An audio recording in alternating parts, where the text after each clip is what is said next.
You wait till it is illuminated, and that's when it's on. So you speak into that. And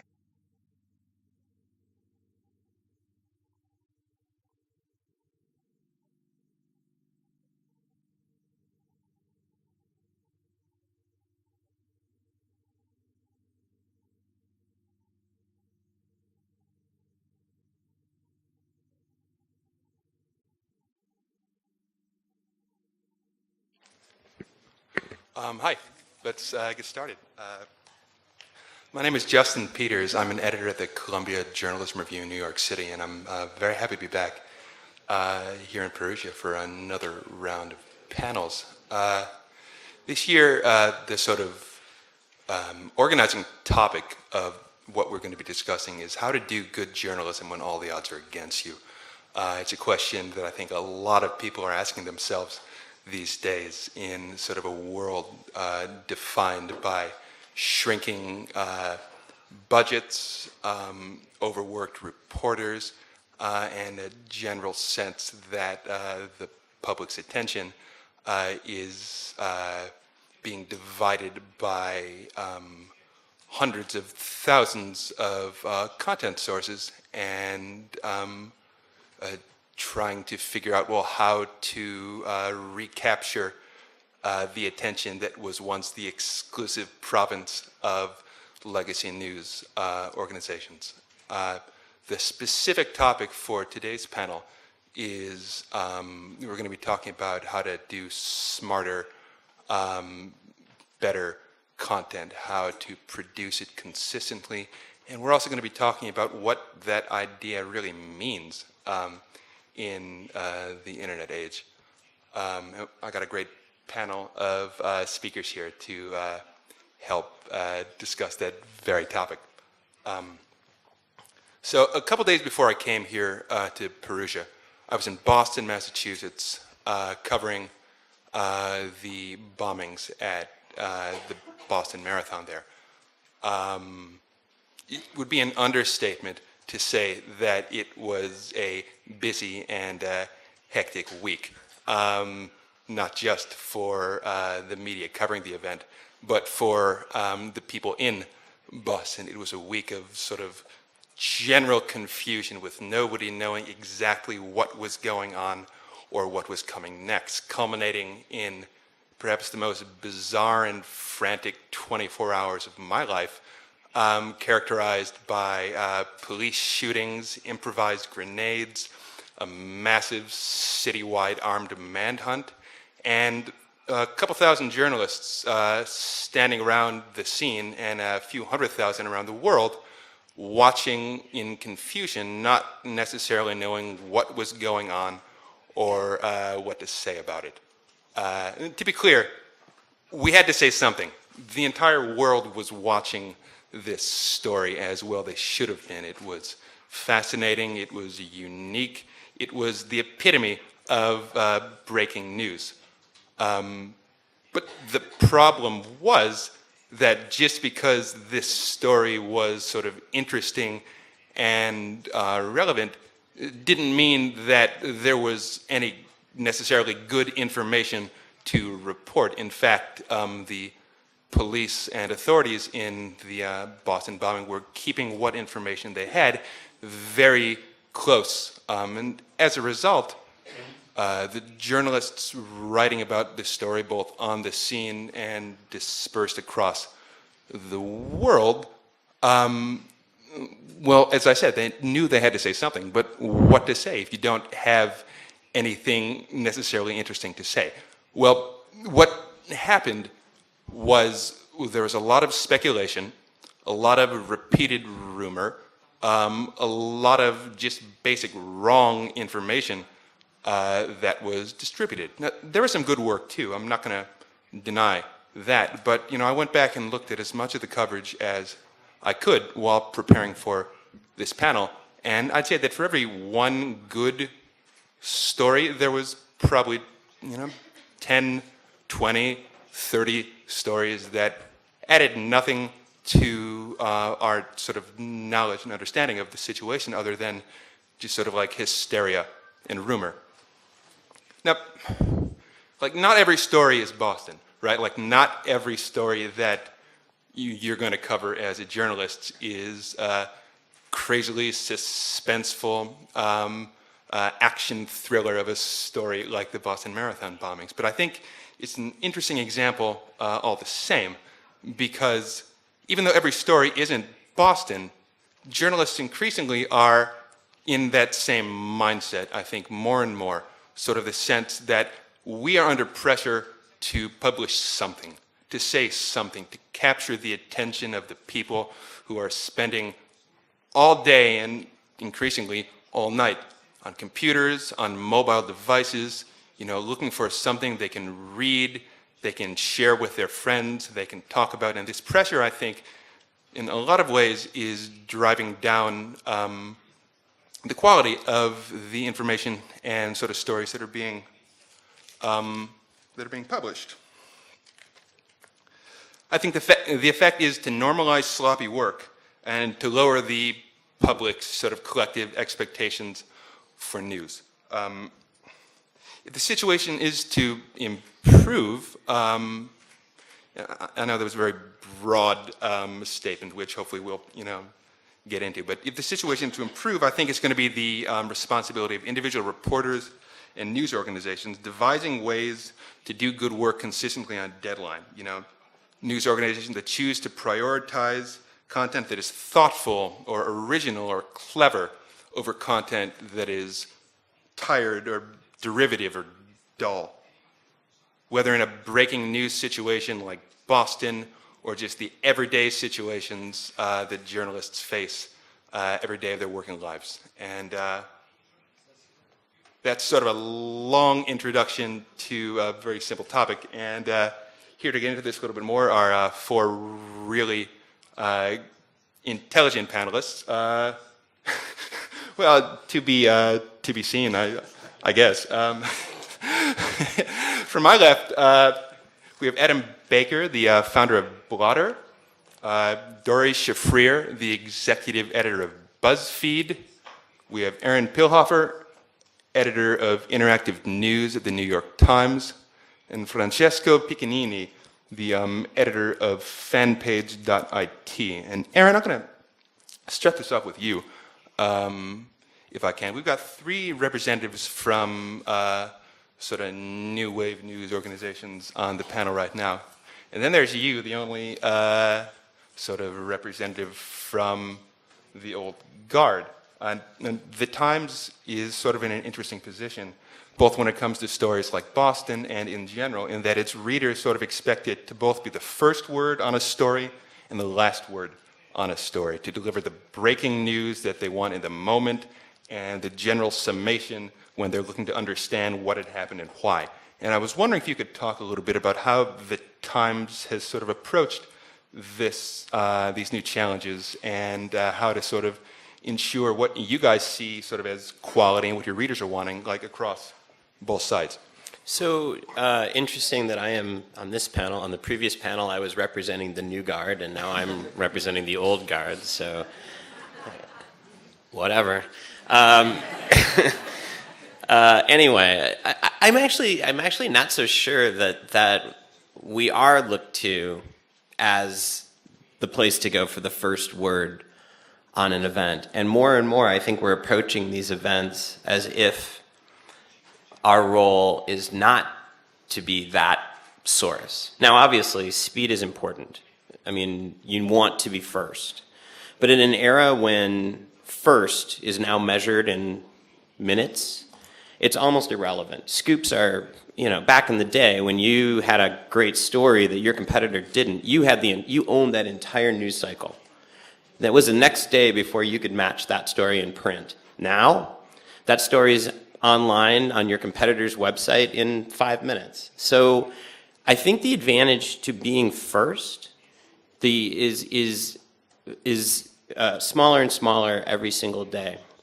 So let me give you an example of a case where we were not first. Throughout Boston, we were not first. But when the Supreme Court ruled on President Obama's health care plan, on that law, we waited. And the reason we waited is because Jill Abramson, the executive editor, got everybody in a room and said, we are not going to say a thing until our reporters, our legal experts, Adam Liptak, who's our Supreme Court reporter, had read that entire decision and we knew what to say. And that was huge because some of you, if you were in the States and you were watching CNN, which by the way had a really rough outing in Boston as well on a few occasions, but CNN went out in front of everybody, read the beginning of that decision, and declared the law was overturned. Obamacare was gone. And for 11 painful minutes on the website of CNN, there was this bold headline, law overturned. Of course, they hadn't yet read the entire decision. And when you read the entire decision, it turned out that in fact for the first part of it said, yes, we're not going to accept this argument. But then it went on later to say, but we will accept this other argument, and the law was entirely upheld. They got it 100% wrong. You could not have been more wrong if you tried. And thank God Jill Abramson got everybody into the Page One conference room and gave us that lecture, because that might have been us. And in fact, it had been in an earlier incident. That's why she was so sensitive to it. So I think the lesson there is, at a time when being first, the value is diminishing, I think the value of being right outweighs that by orders of magnitude. And I think that's the approach that we take. I want to bounce over to Adam on that point. Adam, Blottr is a citizen journalism platform, and a lot of the value of citizen journalism is in the fact that, well, you're drawing from, people who are around the world, who are on the scene, who can, get something first in a lot of ways, as opposed to what Aron said that Times' value is. That is the value of citizen journalism. People who can, upload a photograph, upload a few words right then, right there.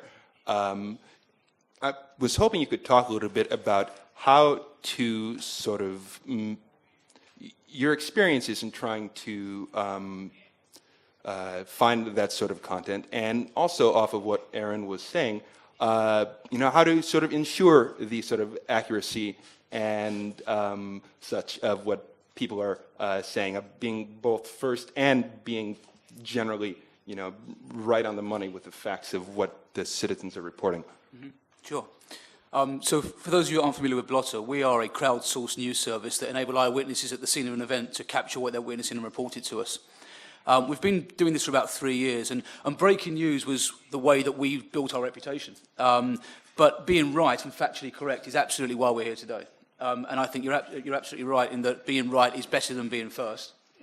What we've tried to do is be first and right. And we're not always first, because listen, I think we'd be foolish to think that it doesn't go onto Twitter first. What we try to do is we've developed a network of about 300,000 people around the world that we know and trust. And they send us content very quickly from most areas of unrest and most incidents around the world. So a really good example actually was the Boston Marathon. We talk about it a lot, but it happened most recently.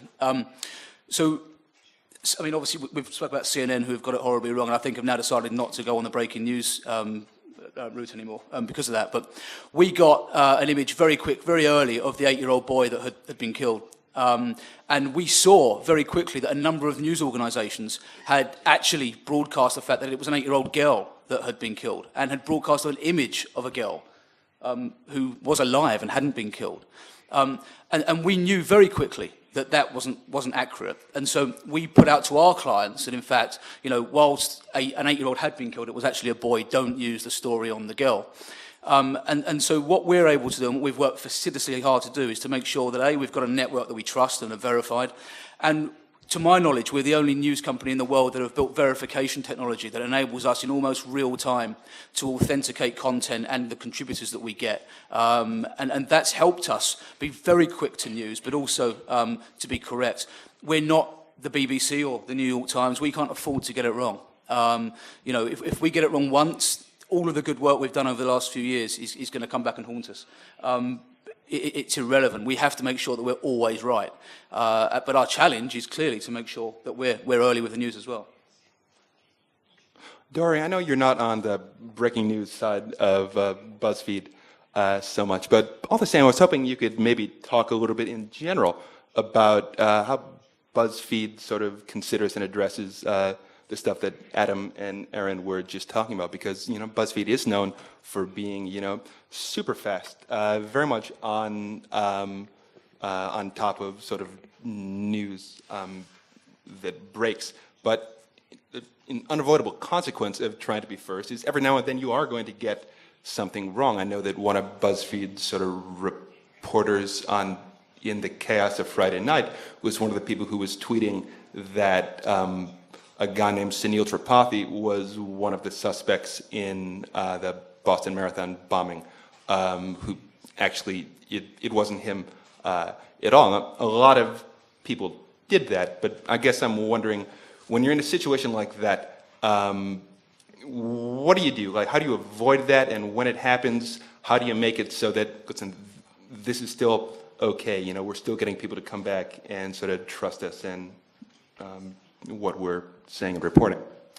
Sure. Well, I think, first of all, we saw record traffic during the Boston bombing, as I think a lot of news organizations did. But what we found was that people were coming to BuzzFeed to find information, and it was really the first time that we felt that that was the case. Like, they were coming to us first for their news. And we're going to get things wrong, just like CNN, just like the New York Times, just like everyone else. Just this morning, the Boston Globe came out with a story saying that, in fact, Dzhokhar did not try to kill himself on the boat. He did not have a weapon. I mean, these were both things that had been reported by almost everyone, that he had stabbed himself in the neck, that, he had tried to kill himself. He had a gun on the boat. All those things turned out to be wrong. Hello.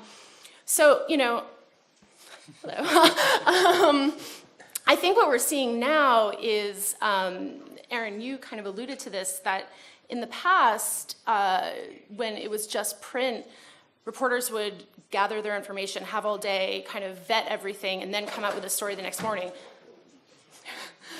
Everything okay? Okay. Whereas, yeah, right. Okay.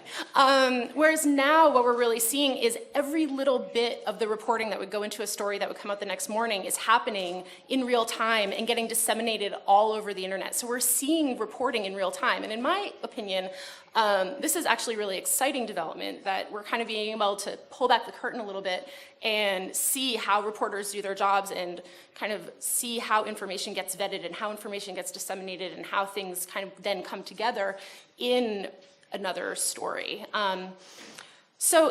We try not to get things wrong, like everyone else. And we try to be as skeptical and questioning as possible, while also being fast, which is a real challenge.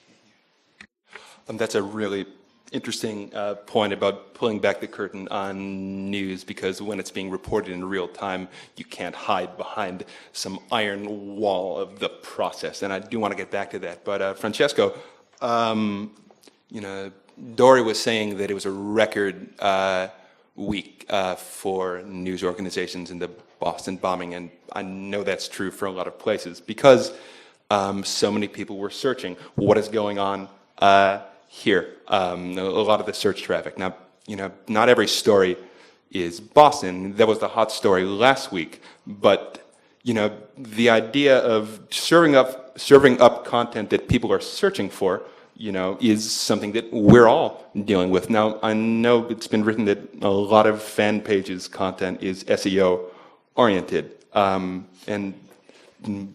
I was wondering if you could talk a little bit about the challenges of providing stories that people are searching for, and also sort of making sure that when they come into those stories, they've got something that's sort of worth reading and worth coming back to.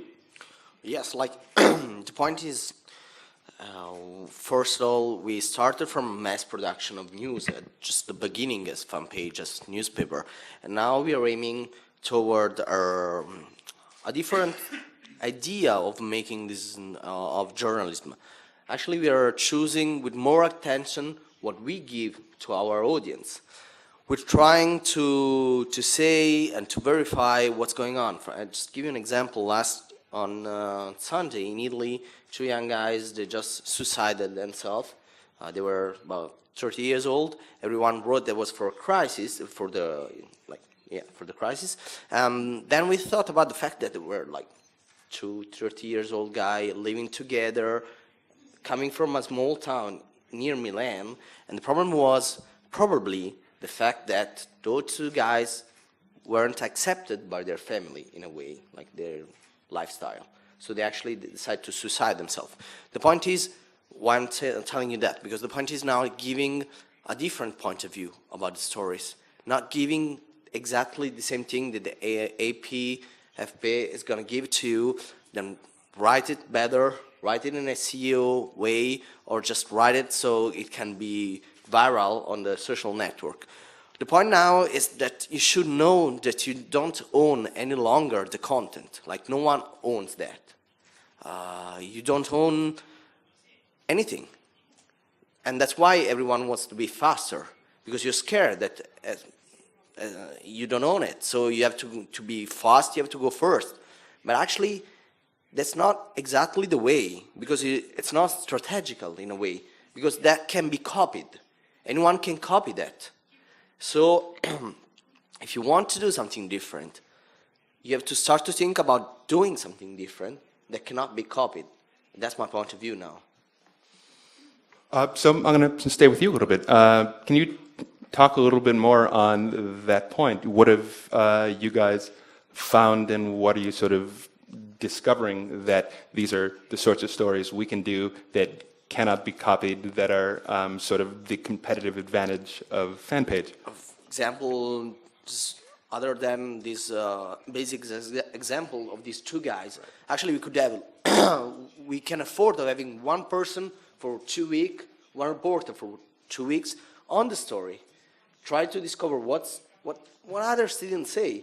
And or I can give you another very easy example. When Google gave 60 million euros to French medias, everyone wrote that basically it was Google giving to the French medias to help them to go overpay to help them developing the paywall for all the deal about Google News, blah blah blah. That actually wasn't true, and yet you have to wait a little bit and do another news where you actually explain what's going on. And that works. I mean, it works. And on the other hand, it works because on my side, I can tell Fanpage has got 1.5 million fans on Facebook. So actually, I got a strong mass distribution. So I can give a news. If the news is good, in a way, if the news is smart, it can go through the net. When you give something different, it works. So let's stay on this topic, sort of on the idea that part of producing smarter online content is news organizations themselves being smart and saying, listen, this is what we can do that perhaps no other organization can do as well, and thus it's giving us an advantage in the marketplace. Aron, can you talk a little bit about how the Times sort of does that and approaches that with the area that you're sort of most often involved with, this sort of interactive news? Sure. I mean, by the way, I couldn't agree more. And, it sort of goes back to the Jeff Jarvis axiom, it's do what you do best, link to the rest. Don't try to be everything to everybody. Don't engage in sort of the commodity news race. If we did that, we would lose. And when we try to do it, we generally lose because 100% right, we don't own anything anymore. Perfect example is Stuxnet. That's that virus that was introduced into the Iranian nuclear program that we broke the story that this actually was derived of the U.S. involvement with Israelis. And that story, for reasons I won't get into, was put up about 3 a.m. The first time I saw it, it was a link to Ars Technica, which had taken the story that we had spent a very long time to get and had done basically a clip job. And that was the most shared story across social 3 hours later. So, again, the value of being of that sort of news goes down and down and down. Not that we shouldn't cover it, but that's what we do. I think the other side of that are stories like Snowfall, which won the Pulitzer Prize recently. That was an 18,000-word magnum opus by an amazing writer named John Branch. But I think if you see the story online, you'll understand why it's so exceptional. It was an incredible treatment of a piece of long-form journalism online in a way that you just can't replicate. Ars Technica couldn't do a clip job on Snowfall. That's one thing that is purely New York Times. You're just not going to get that anywhere else. And that's the value that we bring to our readers, and that's why we're putting so much emphasis on that investigative reporting, sort of long-form journalism. Snowfall, for the benefit of those of you who haven't read it, you should. It was this sort of really long story about these skiers who died in an avalanche in Colorado, I think it was. But the way it was sort of presented was really new and interesting. I'd encourage all of you to check it out. Doree, when I was reading your story about how not to die from nightmares on the Buzzfeed site, I thought a little bit about that Snowfall piece insofar as it was sort of presented in sort of an interesting way with sort of a very long story broken up with graphics and such. And it was also the sort of thing that just as Snowfall looked like something sort of very new from the times, when you think BuzzFeed, you don't necessarily think these sort of beautiful, thoughtful, long-form pieces. Can you, talk a little bit about how and why you guys sort of manage the balance between the quicker sort of sticky stuff and the sort of occasional longer pieces that you run, and sort of also, and maybe these are too many questions to keep in your head at one time, but BuzzFeed is, sort of known for sticking to sort of a formula for their, their stories, but just because something adheres to a formula doesn't necessarily mean that it is without merit. And I would also like you to perhaps talk about ways that you've found to sort of find levels and layers in the perhaps more formulaic stories you guys publish to find something that, this is how we present this story often, but this is also sort of really special and good and interesting, and everyone should read it. I know that was a lot. That was Sorry. a 12-part question. Well, first of all, I would say, the formula thing, I mean, how many of you are familiar with the news pyramid? That is a formula. Like, a formula is just another way of saying, this is a way to do a story. Does every story BuzzFeed publishes follow a BuzzFeed formula? No. Jonah Peretti, who founded BuzzFeed, has this kind of mathematical formula that he likes to trot out at talks about virality. I personally couldn't repeat that formula. It is not something that I keep in the back of my mind. I would say that the common thread among all of BuzzFeed stories, and I will talk more about this at my talk tomorrow, which you should all come to, is that we are really obsessed with narrative and telling a compelling story, whether it is a post that is comprised of animated GIFs or if it's a 7,000-word investigative piece. The power of narrative is something that we find that's the thing that people want to share, and we want to create content that people want to share. That's the thing that we think about all the time. So if that is a formula, then yes, we use a formula. So that's number one. Number two, the long form stuff. The piece that I wrote was about my experiences having night terrors, and it was about 7,500 words, and that was, I think that was the second or third piece of that length that we had published, and that came out, I think, in September. And what we found, as I think a lot of publications are finding with the kind of renaissance of long-form journalism online with, sites like Longreads and Longform and Byliner, is that, this kind of chestnut that people don't want to read long things online is like totally false. And if you write something really good, people will want to read it, whether it is 100 words or 10,000 words. So out of our experiences with my story, which I think has gotten around 150,000 views at this point, we decided that this was an initiative that we wanted to pursue kind of more formally. So we hired an editor who had been the editor-in-chief of Spin magazine to head up our long-form initiative, and he came on in November.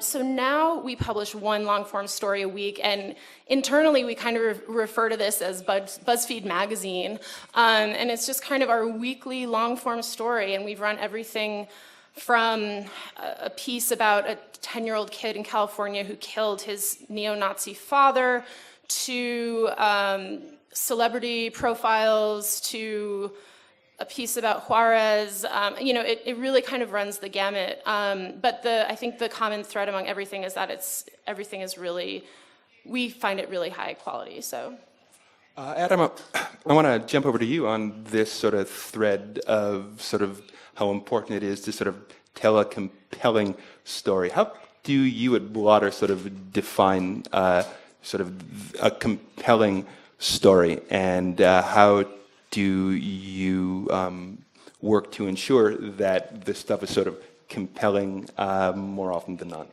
Sure. So we get a lot of content, we get a lot of footage from around the world, and most of it is compelling because it's footage you're not going to see anywhere else. It's captured by people just circumstantially at the scene or caught up in conflict. And so we had a piece of footage last week. I haven't seen it anywhere else. So if you have, tell me, because I'm genuinely interested. We got a video of some people from the Syrian army naked in barrels, blindfolded, and being tortured. And that's something that's going on in the world right now, and actually the mainstream media aren't showing this. So for us, what we try to focus on, we try to focus on topics where what people are interested in. They're covering already. So Syria, despite the fact that we're 2 years into this war, people are still very focused on it. But nobody's actually focusing on the areas that we're covering. And so that's where we try to aim. So during the bombings, we didn't actually try and break the story or cover anything that the mainstream media were, because you'd go to the New York Times for that, or you'd go to the Guardian. You wouldn't come to Blottr for that. What we try to cover is compelling footage that we get that we think is exclusive to us and nobody else is going to see anywhere else. And at that point, we drive a lot of traffic. We used to. We're now actually syndicating it to clients. So it's helpful for our clients that if the New York Times, for example, are focusing on Syria, they can now take our footage, our videos of Syria, and use that and add that to their piece. That makes it more compelling for their readers and their audience. I want to throw this open to both you and Francesco, because I know you've got a lot of experience in citizen journalism. When you were in Agoravox, they do that same thing. There's this guy, Frederic Filou, French journalist, who once said something like, citizen journalism is an intellectual scam. You cannot rely on the efforts of unpaid contributors. You will never get quality content. Why is he wrong? Like, why do people think that? And is he wrong? Like, is citizen journalism the sort of thing that is sustainable, or is it, as I think a lot of people think, something people do for a month or so, and then once they lose interest, they go and play Farmville or something like that. So if either of you have sort of thoughts on that, please jump. Yes, it may happen. I mean, like, why not? Why shouldn't someone just write for 1 month and then go to play Farmville? That's citizen journalism. I mean, you can't tell people that they have to write for years on the same platform, on the same website. I mean, why? And on the other hand, why citizen journalism isn't scam, it's because probably you're close to the news. Probably because you're just saying something and you want to share with other people, or probably because no one else is talking about it.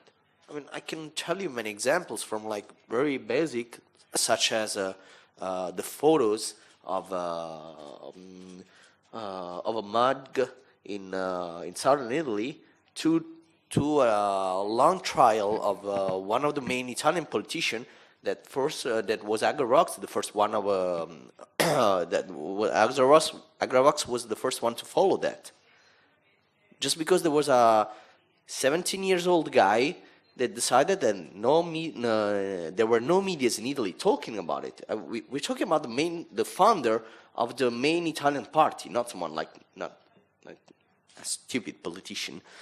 And there were no medias following it. He started, and then other medias went and started following that too. I mean, it happens. Why should you stop it? Sure. So, the quality of citizen journalism is a question that comes up quite a lot. But more than quality, it's about trust. And I think the key for anyone, citizen journalists, us, traditional media, is trust. How do you trust somebody that you don't know that sends you content? And that's the issue that we've addressed and spent 2.5 years addressing. And we've found a formula to attribute trust to people based on our network and our technology, and also the team that we have. We're very good at debunking and verifying content. But look, today, almost everyone has a mobile phone that has a really good high-res camera on it, or a really good video. So the quality of journalism, I don't think is such an issue as it used to be. If you look at some of our footage, you wouldn't know that it had been shot by somebody from their camera phone. I think the quality is maybe not as good, but it's absolutely good enough. For me, it's an issue of trust. Could you talk a little bit more about this verification process? Because I think that's something that a lot of media organizations are sort of trying to figure out. We've got a lot of readers out there. How great would it be to get them involved? But, how in the world do we know whether or not they're accurate and telling the truth? How have you guys found to do that? Sure. So we've built algorithms that enable us to verify the contributor and the content itself. So to put that into kind of layman terms, we look at the user. So most of the content that we get, about 80% of the content, the footage we get comes through a mobile phone, which actually for us is brilliant because we can take their precise location in the world. So we take, using their GPS and their phone, their latitude and longitude, so we can see exactly where they are. We then give them a trust score. So we look at, do we know them? Have they posted for us before? Have we been unable to verify anything they've sent us before? And so the contributor gets a trust score. We then look at the buildings within an image and a video, and this is where it gets really interesting. And we marry that with other sites like Google Street View, so we can see the actual street that this piece of footage is in, based on the buildings that are in the video or the image. And we marry the two together. So on one side, we know that the contributor is in Damascus, for example, and on the other side, we can see that the image or the video they're sending us resonates from Damascus. So that gives us a real good sense of whether or not we think this is credible. We then look at the user and how well we know the user. And if we know the contributor, and we know where they are in the world, and we can verify that the content they're sending us is within a certain radius of where they say they are, it gives us a real sense of comfort. And then our editorial team will reach out. So we'll always talk to the source. We'll go across social media to see if anybody else is talking about that event. We'll reach out to our network to verify it. There's a whole bunch of ways we do it. But, there's no wood here, so I'm reticent to say this, but we haven't got it wrong yet. But we're fastidious in making sure we don't. Because like I said before, if we do, people are going to come down and suck a ton of bricks. So we have to, and now we're working with news organisations. We're not actually publishing this content ourselves anymore. It's got to the point where it's more. You alluded to how do mainstream media do this? They want their users to contribute content. How do they verify it? How do they get this content? Well, we're now working with mainstream media and traditional news organisations to give them our content, to help them verify and debunk their own content using our technology. And that seems to be the business model for us. The fact that you work so hard to get it right, and as you said, haven't got it wrong yet, I think it goes back to something we were talking about earlier about knowing your strength of your organization. What can you provide that other places can't? And I guess in Blottr's case. It is reliable, verifiable sort of citizen information that people can trust. Exactly. I do think that part of producing better, smarter online content is also being smarter about the potentials of the medium in which we're all working. And one aspect of that is realizing that, look, there are a lot of people out there who can be sort of integrated into the reporting process, or whatever, more so than they could before. And Aron, I know that the Times, has sort of, for a long time thought about, ways, well, how do we get sort of readers involved in what we're doing? How do we get smarter about that? Is that something that you see the paper, doing more of as sort of the time goes by? And if so, why or why not, and how?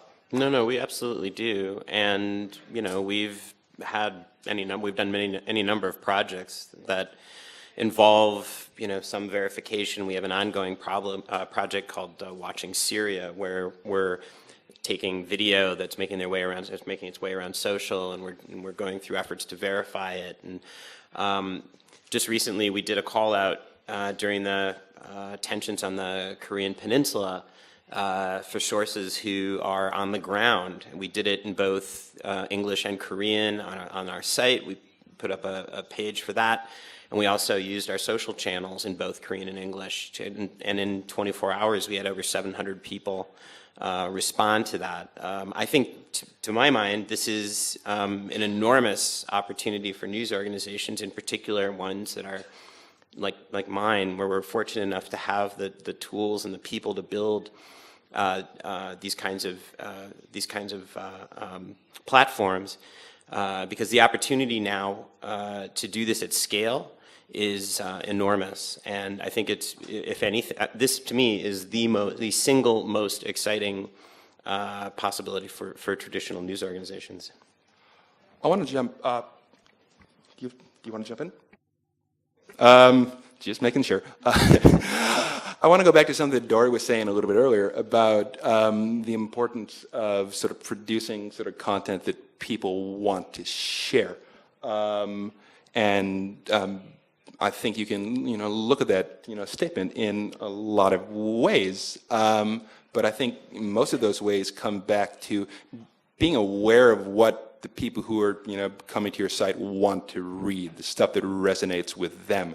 And I think in a lot of ways that is a key toward producing smarter content, is being smarter about what your audience sort of is interested in and needs, and then, finding ways to sort of elevate the stuff you're producing. And this is all sort of a circuitous lead-in to the sort of Mozilla project that you've been working on, Aron, about news analytics. And could you talk a little bit about how you found that paying attention to statistics can lead to sort of higher quality work? Yeah, I'm an old school kind of journalist, right? I mean, that's my background, print journalism. Even though I do very kind of new schooly things right now, I'm still fundamentally at heart a print journalist. But even I recognize, and my colleagues recognize, that we are really, really stupid about the way we publish content to our website. We do it using, let's just say, the sort of Stephen Colbert method. We do it kind of like gut. We put up a story when we think it's time to put it up. We move it up the page when we think we should move it up the page. We write a headline, and that's pretty good. And then we take it down when we feel like it's been there long enough. And I just feel like that's just not a smart way to approach how we do what we do. That having a better understanding of how our readers engage with our content, having a better understanding of who we want to reach with this content, having a better understanding of when those people are most likely to be able to be on our site ready to read that content, to me, ultimately this will lead to more impact. So that's kind of what the project's about. We have a really, really smart statistician working with us. And what we're trying to find are ways for us to frankly, to be more impactful about the way we publish news, to get away from this sort of gut instinct approach to the way we do what we do. We're just a couple of months into the project right now, but hopefully by the end of this we'll have maybe some partial answers to that. Francesco, could you talk a little bit about that idea of having a better idea of how to sort of publish news, getting away from sort of the gut impact approach? If I know this is a story that we've got to run high. How is sort of Fanpage's approach to this different from a lot of the rest of the Italian media? And what do you think the advantages are for you on that? First thing, I completely agree. You should always start from statistics. I mean, like, I spend most of my time, few of my editors are here, and every time that we met, actually we only look statistics and try to understand what our readers want to read, and who are our readers. And second hand, I mean, it's very hard sometimes to understand where your audience is going. You can feel it, you can study hard, but you don't always know what's going on. I mean, sometimes there's just things that explode and you don't even expect, you don't even know why. I mean, and that's one of the moments of like crisis in a newspaper where you go back and you study again the statistic, because you try to understand what they want to read. I mean, every single moment when you think that you actually understood your audience and you're trying to make contents for them, and something blows up and something goes up on the net and works very well, you should stop and think again, and because either your audience is changing, either is changing what they want to read. So you should stop and try to understand that. It's not easy. I mean, like, it's not easy at all.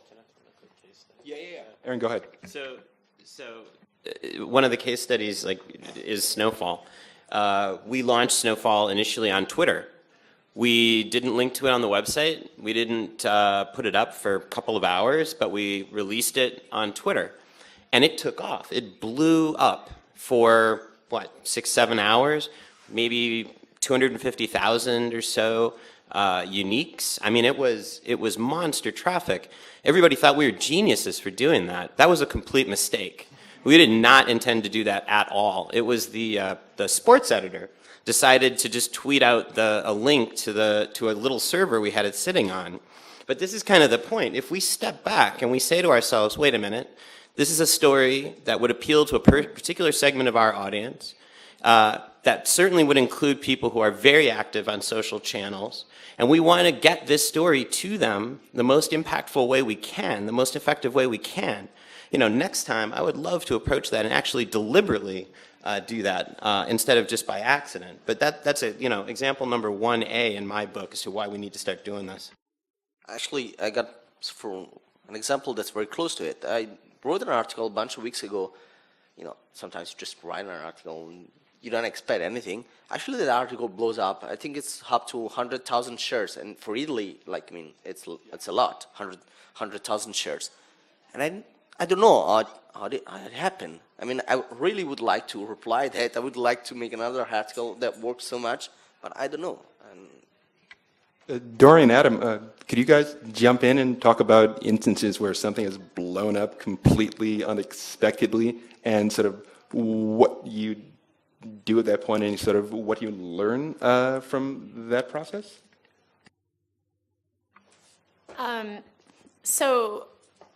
The BuzzFeed stories, we like to say, kind of exist outside of BuzzFeed. They have their own ecosystem, often on Facebook, on Twitter, on other social networks. And there have been countless times where something will, quote unquote, take off that has never appeared on our homepage. It just, it exists as its own article page. And those posts and articles are often ones that, like Aron was saying, do appeal to a specific community that either finds the story or retarget that community on social media, and they start sharing it amongst themselves. Once something starts taking off, then we can promote it more, or we often promote it more on Buzzfeed, on the homepage. And kind of the other side of that is that the people who do come to BuzzFeed.com, who do come to the homepage, are often our quote-unquote super users and super sharers who come to BuzzFeed specifically to find things that they want to share. So the homepage can also serve as, that can be the kind of match that lights the fire or whatever. A post that we did recently that really took off before it had been on the homepage was something that was actually done by our head of analytics. She did a post, like 27 signs you were raised by Asian immigrant parents. And it took off among Asian communities on Facebook first. And I think now it's up to around 5 million views. So that's just kind of one example of that. From our perspective, we've always been very news-driven. So the UK riots for us were kind of the first time we saw things just blow up. In that we were covering, I don't know if anybody saw the UK riot footage from 2011. In the UK, there were two main channels, the BBC and Sky News, covering it. One was covering an area called Clapham, where it just so happened that one of the Sky News journalists lived in the area and took his camera out, and it was really interesting footage, and they broadcast it live. And then on the other side, the BBC focused on a place called Croydon, where a factory had been burnt down. But they weren't by any stretch of the imagination the most two affected areas. And what we'd managed to stumble on were two of the most affected areas in the UK. And we went, at the time we launched in May 11 officially. So we were getting about 60, 70,000 uniques a month. We had 250,000 uniques a day during the riots. It just blew up. And so for us, that was the first tipping point. But this isn't anything to do with us. But a friend of mine's got launched a website last year, and as their viral thing, they launched or put out a blog called "The 20 Worst Album Covers," and they put it onto Facebook, and it's now got 2 million likes. And so from their perspective, it was a great viral strategy for them. I can't claim to have anything to do with that, unfortunately. But that's a really good instance. It's, the 20 worst album covers, fairly kind of, not much value in that, but it's got 2 million likes, and for a startup, that's given them a real kickstart. I just want to throw this open in general, it just came to me. To what point do you all think that this sort of popularity necessarily correlates with quality? Is it sort of, could one make the argument that, something that sort of several million people like, even though it might not sort of conform to the traditional expectations of sort of a high quality magazine article or something that so many people like is inherently of sort of quality and worth? So I don't think it's a quality issue. I think things just blow up, and and things just go viral. And typically, things that go viral aren't actually that useful or valuable. So the answer for the New York Times, and I'm only half kidding, is when a really high quality piece of content's enormously popular, there's a very tight correlation, and when it's not, there's no correlation. That's quite honestly the sort of impression internally we have.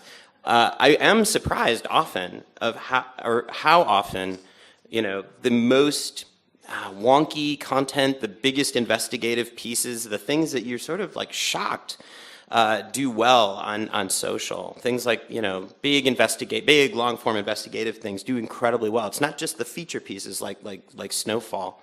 I'm often surprised that is the case. If I could just jump in. I think that this just sort of illustrates that people are complex, and they can like Snowfall, and they can also like cat pictures, and people will share both of those things. And is it a commentary, on the, kind of mass appeal or mass taste thing? I don't think so. I think that making these evaluations of quote quality is really a tricky proposition. Yeah, I do agree. Like, people are very complex. You can't, you don't know. You don't know the formula. Something can work, something can't work. Citizen Kane is actually one of the best movies ever, and it's also like a very good movie. Write that down. People are complex.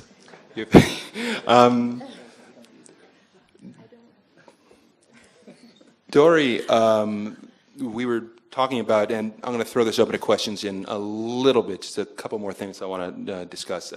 So we were just talking about statistics and how important that is to sort of guide how you evaluate what you're sort of writing and how it's doing. But I was sort of interested to read when you were hired at Buzzfeed from Rolling Stone, Jonah Peretti said that you were ahead of your time writing stories with the emotional intelligence and social impact that has now become the currency of the social web. I know you didn't use those words to describe yourself, but maybe you could, stop for a moment and sort of talk a little bit about the importance of sort of being sort of like what that means, emotional intelligence and sort of social impact, and like how and why that is important in sort of putting together interesting stories. Sure. I'm probably not self-aware enough to really evaluate Jonah's statement about me, but I can speak kind of generally that, I do think that the best reporters and writers have empathy for their subjects and empathy for stories, and are able to talk to people and present their stories in a way that feels, it doesn't necessarily have to feel relatable, but I think, people have to be able to understand where the subjects are coming from.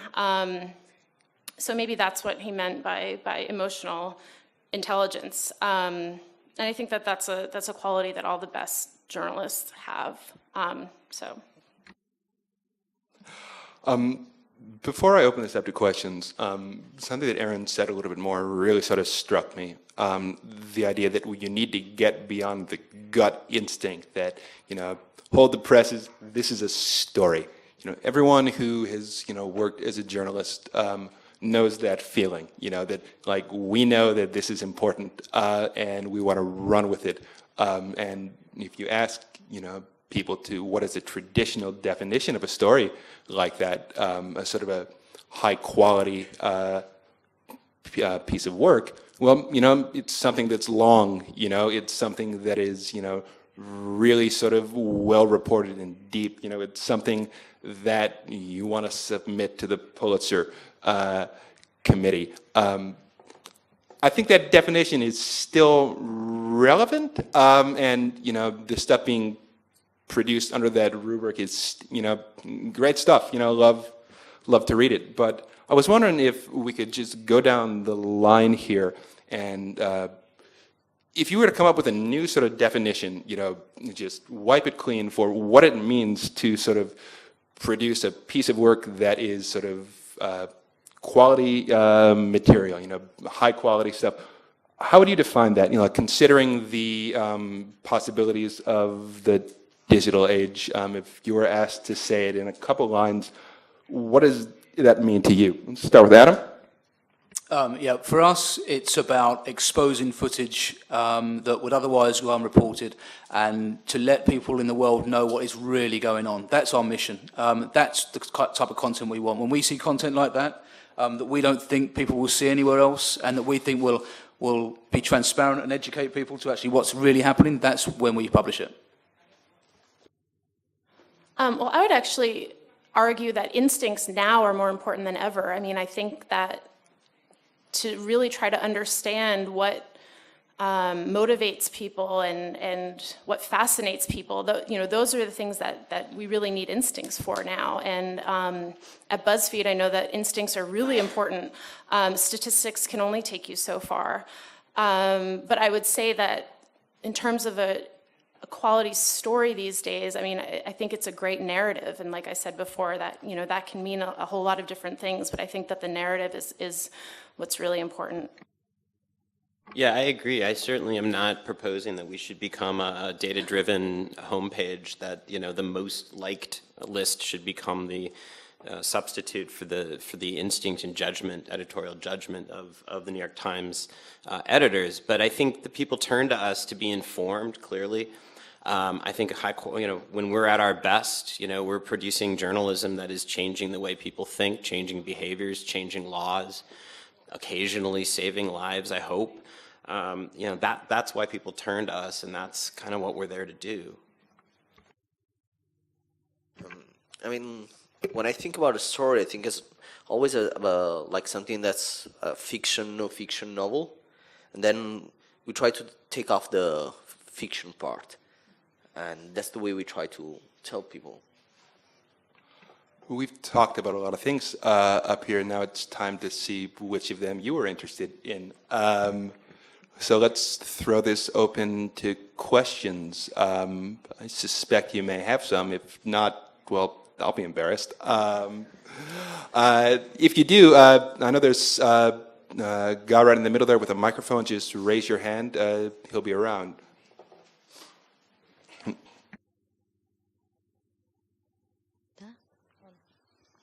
Salve, io volevo fare una domanda molto semplice. Adesso abbiamo un boom di cose molto interessanti, di cose che ci attirano la nostra attenzione, ma dappertutto, e siamo un po' magari stanche. Ma che ne dite dell'informazione, del giornalismo che fa riflettere adesso, che dà un'informazione in più alla riflessione?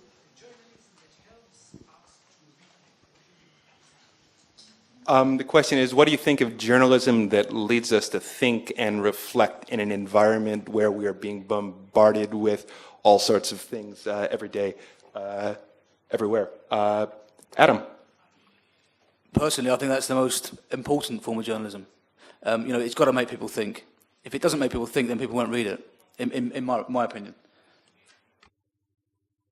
Yeah, I think that's kind of core to what the Times brings, is the idea that I think where we started this conversation, that we're not necessarily the first place that people look, but at some point we're going to write a piece that kind of puts things in perspective, that kind of puts things into context. I think that sort of step back kind of journalism is the thing that we probably do maybe best. I think also a story that can change the way people think and give someone a new perspective on something is some of the most important journalism that you can do. Probably just trying to do something that lasts longer than one day. Questions? There's one here up front. Since this panel is devoted to improving the content of online journalism, especially in this era of speed information rushing at us from all sides, you guys have all mentioned instances of mistakes being made by your own organizations, except for Neckwood, you know, Blottr, so far, and others. So what would you say about new policies that are necessary for correcting mistakes? Because if we're talking about a situation where there's so much information about being produced, we're all clip jobbing each other, we're all perpetuating mistakes sometimes. So what do we do to make sure that we nip that in the bud, and how do we post corrections in a new way, basically? That's a great question. Anyone here have any thoughts on that?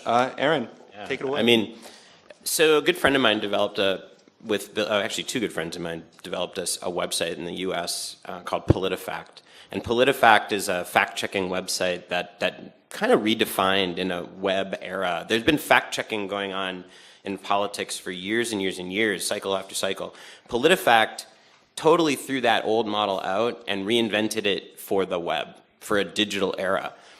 I'm speaking just for myself. I'm not here just, you know, as a spokesperson for the New York Times, but honest to God, the correction page has got to get with the digital era. It is still crazy to me that you cannot find those kinds of corrections easily. They are propagated. I mean, we take great pains to say when something has been corrected online, but I don't think that's enough. I think there should be a freaking RSS feed. There should be a database of this out there. I could not agree with you more on this question that in an era when good information and bad information travel at literally light speed, having correct information is more important than ever. We had a guy who wrote for us for a long time, the Columbia Journalism Review, named Craig Silverman, who made his reputation on sort of writing about errors and sort of the corrections process in journalism. And Craig was often hilariously, is much more entertaining than you would think a column about journalism corrections would be.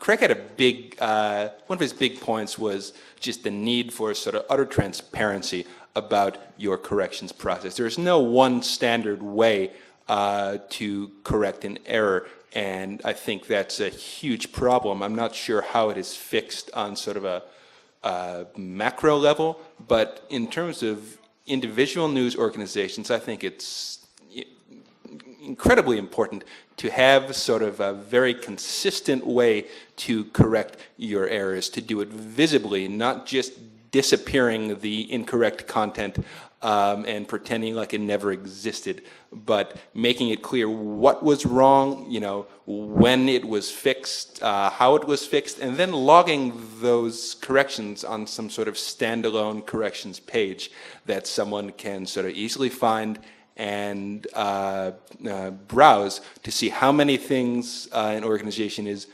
getting wrong on a daily basis or on a regular basis, and you know how often they're fixed. Just being open and consistent about it is, I think, the best strategy. Yeah, I was just going to say, I think the worst thing you can do is delete something that was wrong and just pretend that it never existed. I think just as important as trying to get things right is admitting when you're wrong online, and part of that is explaining what was wrong and how it was wrong as quickly and accurately as possible. And sometimes you have to correct the correction, but you know. Other questions? We all get traffic and the benefit of retweets.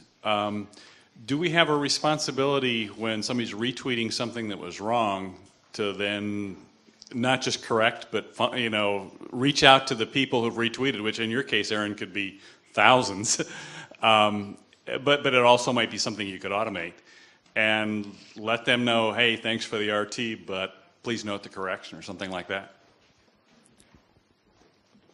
Thoughts? That would be almost impossible to do, I think. I think there's an obligation for the originator of that tweet to post back to their followers they got it wrong. But to go and find everybody else that had retweeted it would be a, you know, well, I won't swear. Yeah. Twitter has periodically talked about trying to create some kind of correction system. I would love to see it. I just don't, practically speaking, I'm not sure how that would work. But I feel the pain because, you know, my team has done this. You know, we have been responsible on occasion for tweeting something that was incorrect and then having that retweeted a gazillion times, and you find yourself in the same, you know, asking that exact question. What do we do now? Well, obviously we put it out and just hope that the same people retweet and correct it. Yeah.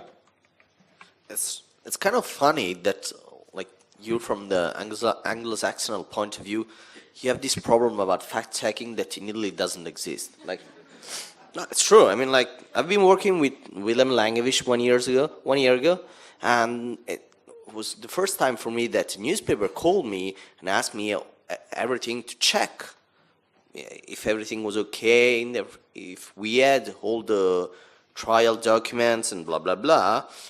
And then 2 months later, I went working for the big national newspaper, printed newspaper. I did this interview to Mr. Hollande, the French president, and actually no one even asked me if I had audio or video, a mail, nothing. I mean, like, it was completely bizarre for me. And it's amazing that you discuss about that. In Italy, there's no discussion about it. Like, no one answers to the commentaries on Facebook, on the articles, on Twitter. Like, big medias normally don't care about it. Do you see that changing at all? Like, has it gotten better over the past few years? I think that this festival, it's important because many editor-in-chief, like now they got a problem when they have to relate with foreign newspapers. They do that. Actually, we did a panel 2 years ago with Guardian and Le Monde, and I don't remember, but like there were two big editors of Italian newspaper, and on one end you had the Guardian with a cell answering to the commentaries under the articles. In Italy, normally it's you have some society that does that. Like there's no link with the newspaper. No one answers to the commentaries, and they just hide it or delete it. There's a question all the way in the back.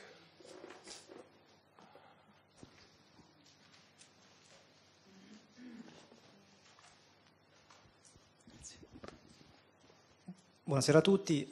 Io lavoro in un giornale online da anni e uno dei problemi che si stanno ponendo con più forza ultimamente è quello del diritto all'oblio, ovvero persone che ci chiamano con sempre più frequenza e ci chiedono si possono rimuovere degli articoli, specialmente che riguardano magari fatti di cronaca nera o condanne penali. Mi interesserebbe sapere nel mondo anglosassone come ci si regola su questa questione che sta diventando sempre più importante. Grazie.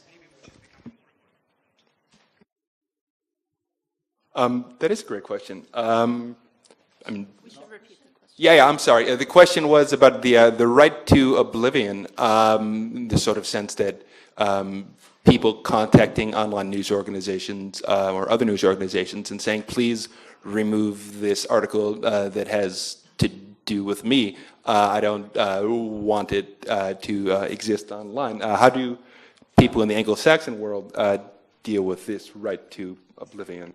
So we get that quite often. And as long as it's not libelous or malicious or offensive, then we'll leave it on there.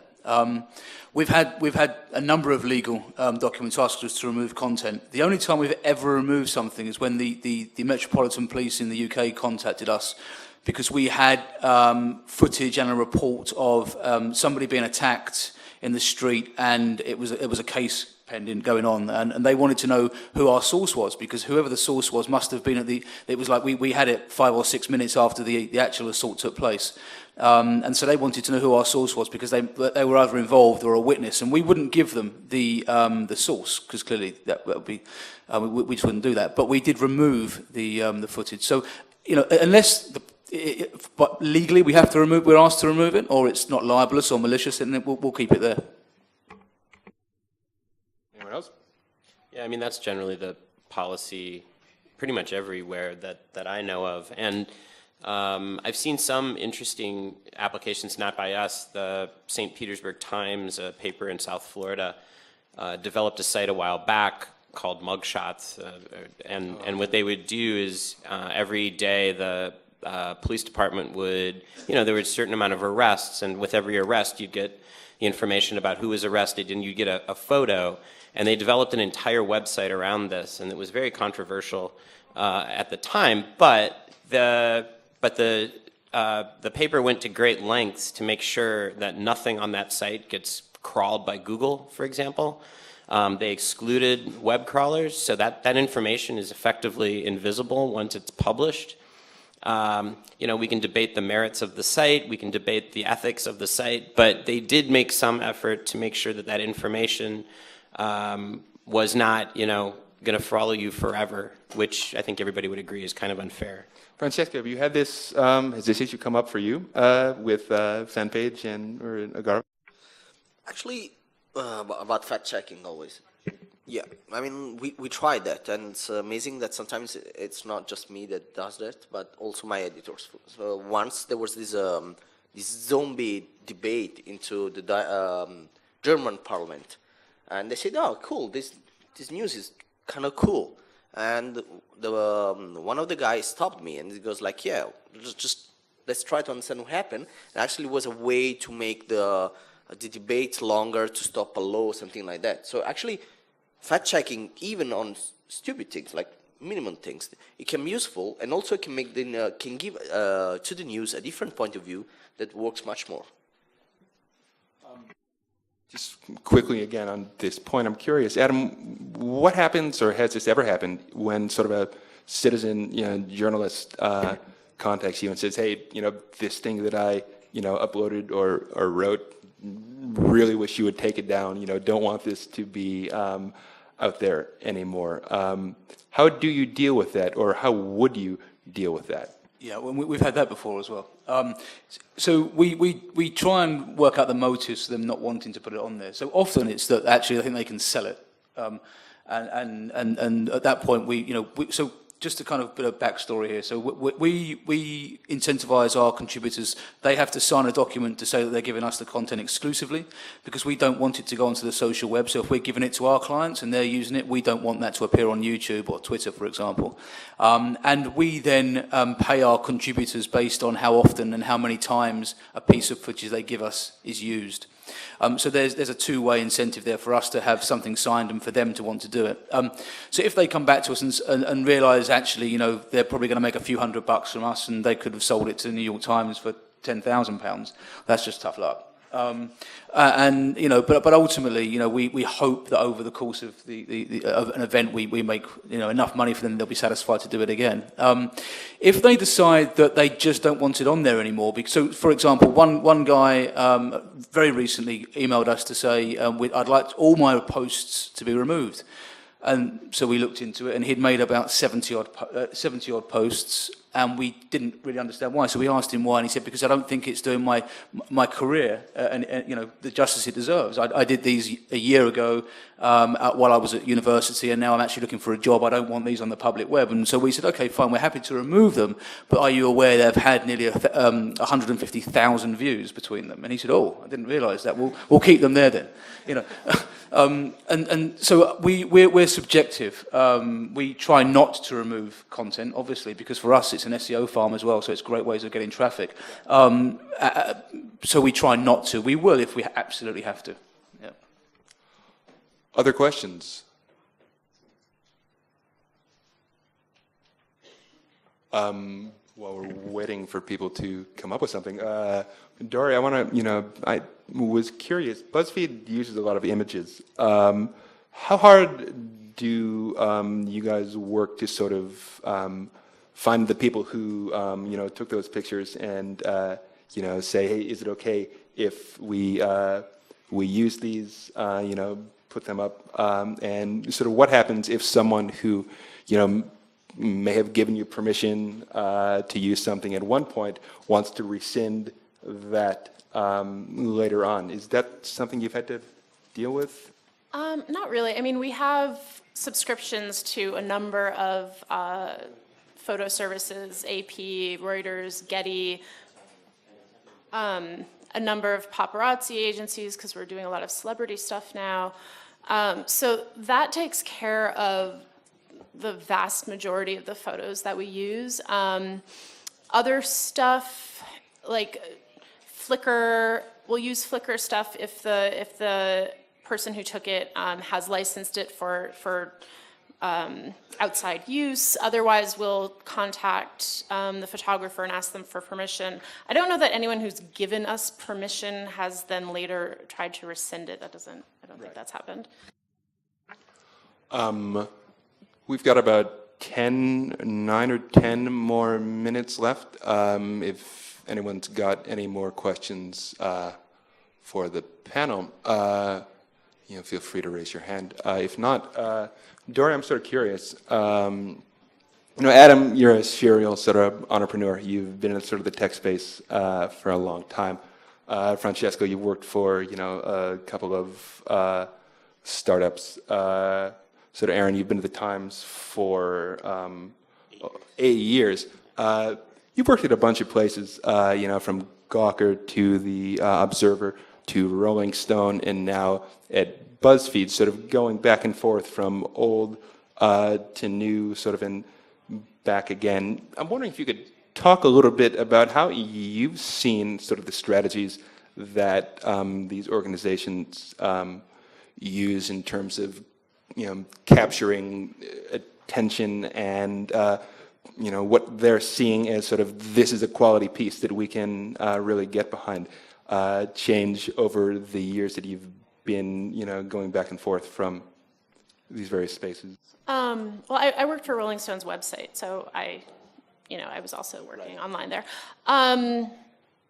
I mean, I think the biggest change has been the move away from SEO as the thing that people are most obsessed with. And I know I work at Buzzfeed where everything is about social, but I think that SEO has just really taken a back seat to social, and I think that's the biggest change that I've seen, which I argue is good, because I think the ways that you could kind of game SEO meant that the first search results for a lot of things were not necessarily the most accurate or the most comprehensive. So I'm in favor of this. Nick Denton from Gawker Media was one of those who was most adamant earliest on that long content does not work online, that people want sort of really short, bite-sized stuff. That's sort of been proven wrong, I think. And I guess I'll throw it open to you, or just in general, before we conclude. Why did people think for so long that long stories didn't or wouldn't work online, and what sort of prompted the sort of shift in saying, hey, well, people like stories, they always have, and whether they're long or short doesn't really matter? I mean, I think bad long stories don't work particularly well online.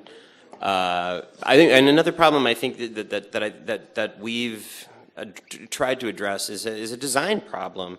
I mean, everybody's had that experience. Certainly, I have, where you get to you read the first page of a story, you get to the bottom, and there you're confronted with 10, 12, 14 links of pagination, and you're just like, holy cow, I'm not going to do this. This is just too overwhelming.